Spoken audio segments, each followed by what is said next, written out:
Assalamualaikum warahmatullahi wabarakatuh.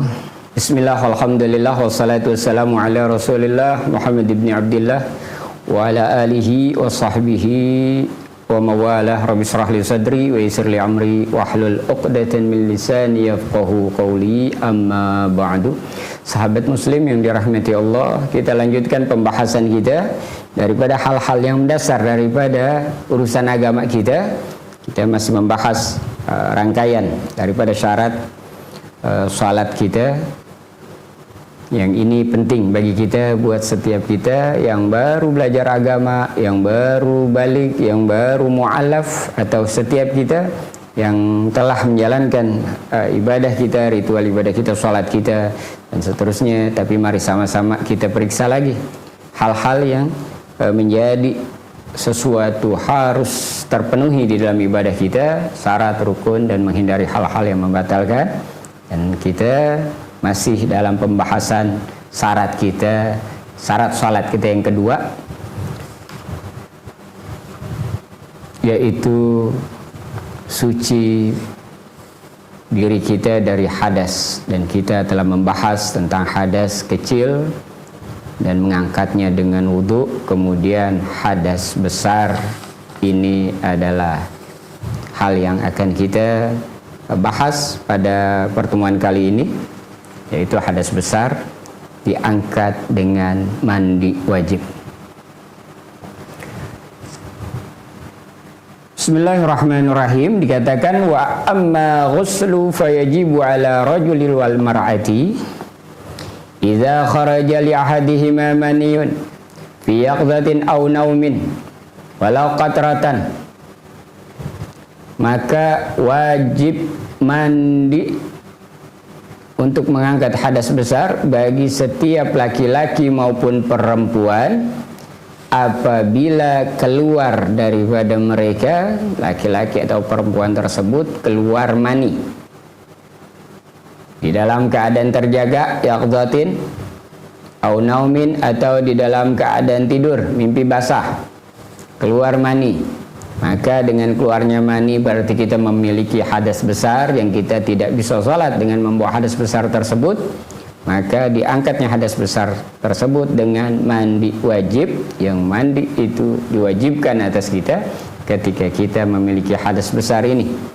Selain daripada keluarnya mani di dalam keadaan terjaga ataupun di dalam keadaan tidur keluar mani kita, kemudian apalagi yang mewajibkan kita mandi untuk mengangkat hadas besar, wa idza walajatil hasafati fi duburin aw qubulin wa in lam yakhruj mani wala waqa intisharan.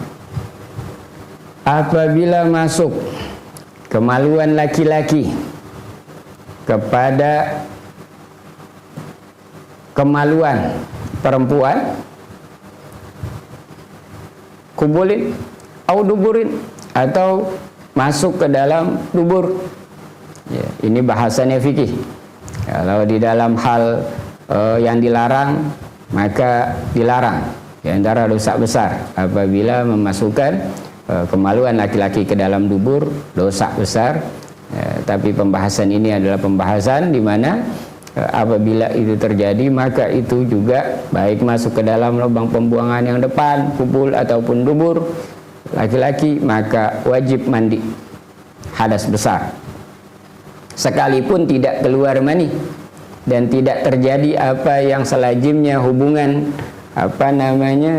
badan, masuknya hasafah laki-laki, kemaluan laki-laki kepada perempuan, sekalipun tidak terjadi sebagaimana hubungan lazimnya, ya, artinya tidak mencapai pada tujuan daripada hubungan itu, masuknya saja sudah mewajibkan mandi, karena dengan masuknya kemaluan kepada kemaluan lainnya, kepada kemaluan laki-laki kepada kemaluan perempuan, masuknya sudah menghasilkan hadas besar yang wajib atas mereka mandi. Wajibu 'alal mar'ati idza inqata'a haiduha aw nifasuha aw waladat aw wala walaqatan. Wajib bagi perempuan mandi ini apabila telah selesai daripada haidnya, ya, daripada menstruasinya selesai, maka selesainya haid atau menstruasi tersebut wajib atas perempuan mandi. Au nifasuha, atau selesai dari nifasnya. Nifas adalah darah yang keluar setelah melahirkan. Au waladat, atau melahirkan. Walau alaqatan, walaupun yang dilahirkan atau keluar daripada perempuan tersebut hanya segumpal darah, sebagaimana orang yang keguguran. Nah, lahirnya seseorang, melahirkan seseorang, atau dia keguguran, mewajibkan atas dia mandi besar. Demikian juga setelah selesai nifas wajib mandi besar, selesai haid wajib mandi besar, karena kesemuanya itu termasuk keluar mani tadi disebutkan, kesemuanya adalah hadas besar yang seseorang harus mengangkat hadas besar tersebut dengan mandi. Wa furudul ghusl isnani, dan adapun wajibnya atau yang menjadi rukun di dalam mandi ini ada dua hal. Al-awwalu niyatu taharatil salati aw raf'il hadasil akbari aw nahwihima bil qalbi.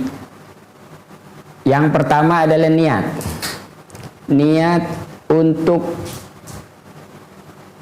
mandi wajib atau untuk mengangkat hadas besar, atau niat mengangkat hadas besar untuk salat, dihadirkan bil qalbi, dihadirkan niat tersebut di dalam hati, ucapannya adalah lisan qalbi, hadirkan di dalam hati, ma'a awali juz'in yaghsiluhu min badanihi, berbarengan dengan jatuhnya guyuran air pertama atau jatuhnya basuhan air pertama di badannya, besertaan dengan itu hadirkan hati untuk berniat mandi wajib, atau berniat mengangkat hadas besar, atau berniat mengangkat hadas besar untuk sholat. Hadirkan di dalam hati ucapan lisan hati tersebut bersamaan dengan basuhan air pertama. Maka apabila air sudah jatuh di badannya, ya, dia sudah memulai mandinya tetapi belum menghadirkan niat, maka air yang tadi sebelum dia hadirkan niat tersebut belum dihitung sebagai bagian daripada mandi wajibnya, dan itu enggak sah. Yang tadi belum masuk di dalam bagian daripada rukun daripada mandinya, maka dia harus mengulang itu, baru dihitung sebagai bagian daripada mandi wajibnya tersebut. Guyuran air tersebut adalah ketika diucapkannya niat di dalam lisan hati kita. Ya, jadi niat ini dihadirkan bersamaan dengan guyuran air yang pertama, itu sebagai rukun yang pertama di dalam mandi. As-saniul, yang keduanya, ta'mimu badanihi bil ma'i al-basarati wasy'ari, meratakan, menyempurnakan basuhan air kepada seluruh bagian badannya, baik kulitnya maupun rambutnya. Fayajibu ghuslu batanil kasifi sya'ri, maka wajib atas setiap orang yang mandi tersebut ghuslu batini kasifi sya'ri, membasuh juga seluruh bagian-bagian yang bagian dalam daripada rambutnya, yang tertutup rambut di kepala dan lain sebagainya. Ya, seandainya rambut kita tebal, gondrong, apalagi gimbal, pastikan setiap helai rambut kita tersebut ketika dalam keadaan mandi wajib terbasuhi semuanya. Ya. Setiap helainya harus terbasuhi air, pastikan itu, dan setiap bagian kulit di bawah rambut kita juga semuanya terguyur oleh air. Maka apabila ada bagian yang tidak terkena air, maka cederalah mandi wajibnya, harus terpenuhi seluruhnya, seutuh badannya dengan sempurna, air melalui seluruh bagian tubuhnya tersebut dan bagian rambutnya tersebut. Wajibu ma yarahu naziru minal udhuni, Dan juga wajib membasuh pada bagian yang terlihat daripada telinganya. Kita perhatikan nih, telinga kita ketika kita mandi wajib kita basuh seluruhnya. Bagian lubang yang terlihat di telinga kita ini adalah bagian yang harus kita perhatikan semuanya terbasuhi oleh air daripada mandi ketika kita mandi wajib kita. Kemudian wama yazharu halata qawuti minad duburi wa tabaqatihi, dan juga harus membasuh air lewat pada bagian dubur kita yang nampak ketika kita buang air besar.